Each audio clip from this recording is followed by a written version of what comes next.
Hello and welcome to another video from Oak Grove Film and Media. Today we're looking at the Curran and Seaton theory of power in media industries in relation to newspapers. Before we get started, we're going to dive right into understanding the theory. However, before that, please don't forget to like, share, subscribe so you can have more videos to help you with your A-levels. What is this theory about? Well, Curran and Seaton essentially believe that the media we consume is controlled by a small number of companies whose main aim is to create products that make profit. So let's break that down. First of all, they say that the media we consume is controlled by a small number of companies. This essentially says that the ownership of a lot of the media products we consume is quite concentrated. Okay, so it's a lot of companies owned by a few selected people, which we'll talk about later. For example, in newspapers, this could be media barons. They also argue that these media companies, their main aim is to create profit. So they say that they create these media products in aim to create profit. They then argue that these media conglomerates are horizontally and vertically integrated to maximize profit. We'll talk about that in the next slide. Lastly, they also argue that they say that ownership and control are the most significant factors in how the media operates. So to them, they say that these two things, ownership and control, is extremely important for the operation of the media we consume. Right, so we're going to go through some examples, dive further into some things that we need to discuss. So first of all, horizontal integration. You should have heard of this before. It is essentially a business strategy in which one company grows by buying similar companies in industry at the same point of supply chain. A perfect example of this would be Mark Zuckerberg and how he originally had Facebook, but now he's grown and he's now consumed and bought other social media platforms such as Instagram and WhatsApp. Okay, so before Facebook was one company, but Mark Zuckerberg has now created a sort of parent company, Meta, and then Meta have now purchased Instagram and WhatsApp. So that's an example of horizontal integration. Vertical integration, however, is a bit different. It's where the company sort of streamlines their production process, and they essentially they control multiple stages of its production process and supply chain. So let's say, for example, Disney. We have Disney Studios. Then we now have the Disney. So with Disney Studios who create the movies or the TV shows and so forth. And now, as they've done the production, they've now gone to distribution as well by having their Disney Plus platform. Equally as well, perhaps in the marketing process as well, or in the selling after the TV show or the movie, they also created Disney shops as well. So rather than relying on for example, bigger shops to sell their toys, they created their own store that sells predominantly Disney things. So companies that are vertically integrated, they can minimize or eliminate the need to rely on other companies. So Curran and Seaton state that, if you go back, Curran and Seaton state that media conglomerates are horizontally and vertically integrated to maximize profit. So now I have a look at these examples. It makes sense why Disney have vertically integrated themselves. It's all in a need to maximize profit. But this video is focused on newspapers. So how do we make this specific to newspapers? Well, it's a bit difficult.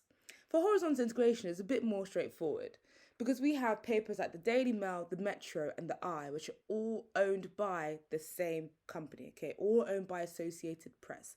This is an example of horizontal integration. The Sun and the Times are also owned by the same person, okay, Rupert Murdoch. So this is an example of horizontal integration where these media barons or these media owners own multiple newspapers. They could be of different genres. For example, The Sun is a tabloid, whereas The Times is a broadsheet. So that is how horizontal integration is seen in newspapers. Vertical integration, however, is a bit more difficult. Where newspapers are essentially always going to produce their own content, distribution gets a bit difficult. You may have seen one of these before, and you also may not have because they're quite rare. The Sun do actually also have some of their own corner stores. They aren't huge stores. They often are just corner stores or convenience stores. But the Sun does have stores like this, so it could be an example of vertical integration. The last part of their theory. So Curran and Seaton argue that media concentration negatively affects media content. So what they mean by media concentration, again, is just the fact that there are a small amount of people who own a lot of media companies. So they say this negatively affects media content. And the reason for this is because the business function, so the idea of creating profits and creating revenue for the media industry takes precedence. So it's more important over the idea of being more creative or providing a service to the public. This precedence, therefore, leads to the repetition of many successful formats, dating shows being one. For example, Love Island, X on the Beach,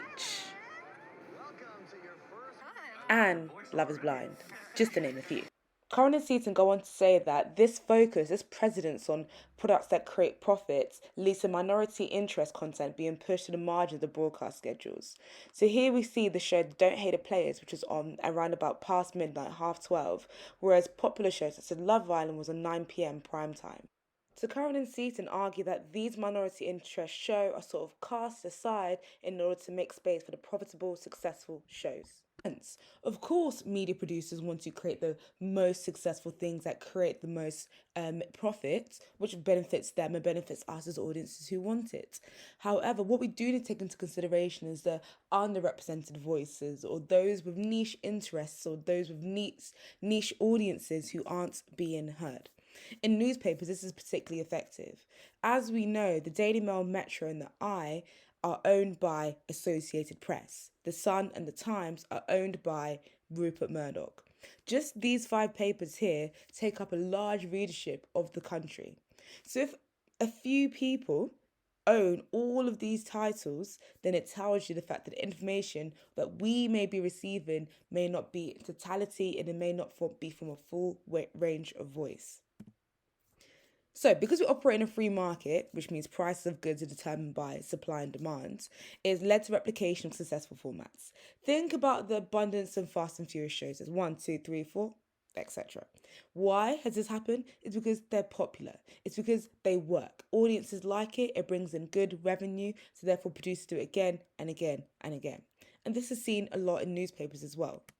So a lot of stories are often focused, or sometimes focused, on migration, which we see again and again and again in papers. When there's a huge story going on, for example, the day Rishi Sunak became our prime minister, many newspapers covered it.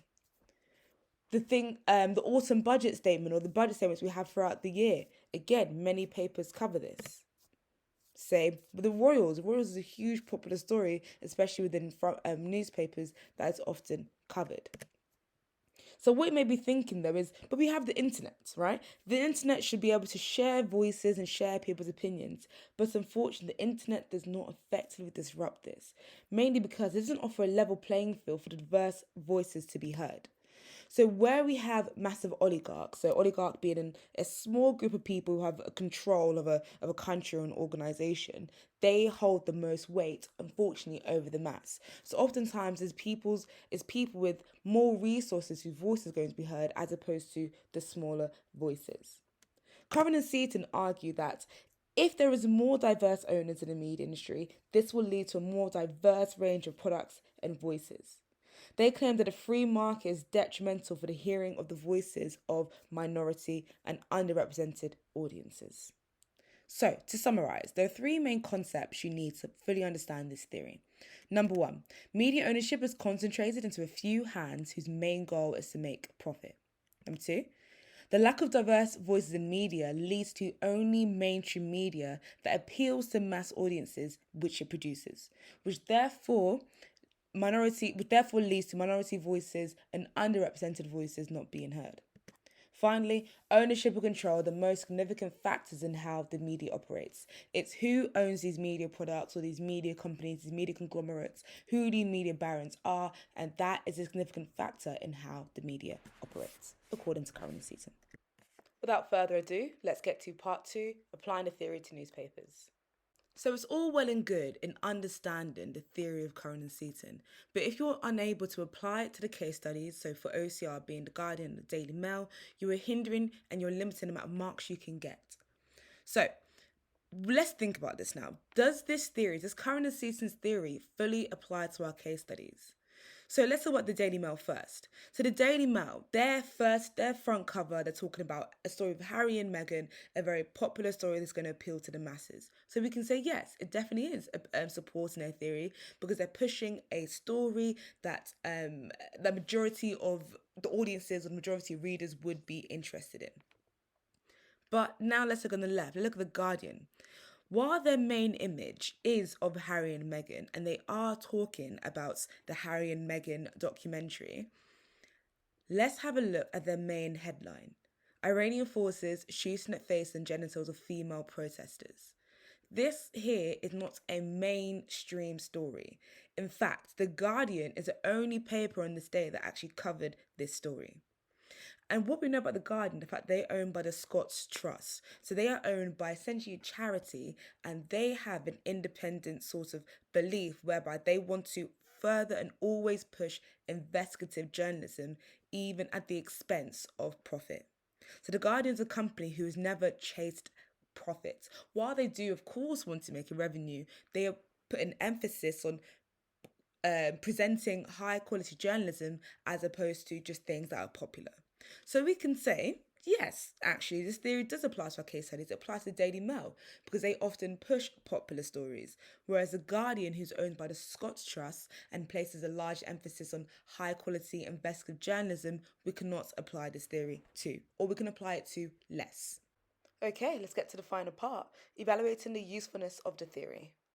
What you were looking at is you need to think, how is this theory helping me understand the newspaper industry, how newspapers are produced, how they're distributed, how context of affecting newspapers, or so forth, okay? So essentially telling the examiner how the theory is useful or how it's limited. All take into consideration print newspapers and online, so take into consideration both. So what I like to do is I like to have this sort of table-esque format. So when it comes to your revision, you can just go straight to looking at this table as opposed to looking through your abundance of notes. So I just go for a brief explanation, first of all. So a brief explanation of the theory in my own words. So make sure that your teacher's words is your own words so you know what it is and you can essentially paraphrase it yourself. So that's what the usefulness. So I said it draws attention to the forms and the effects of ownership and control and how journalists work and the issues of risk and profitability. So essentially, it's highlighting the seriousness and the effects of ownership and control and how it can deeply affect audiences, audience interpretation, how it affects news values, and so forth. It also highlights why there's a narrow range of political opinions expressed by the British national papers, which are usually pro-capitalistic or pro-capitalism as well. So it's essentially highlighting the fact that while we see so many viewpoints that are quite similar, that either left wing or right wing, we don't often see anything in between, nor do we often see other views. Lastly, it directly links to the long history of press barons owning newspapers in order to achieve status and wield political power.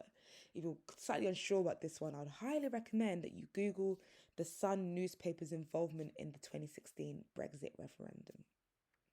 Limitations wise, this theory is quite limited because it focuses too much on the effects of ownership and control. It doesn't really aid our understanding of the ideologies, the audience choice, or media language convention to determine media content.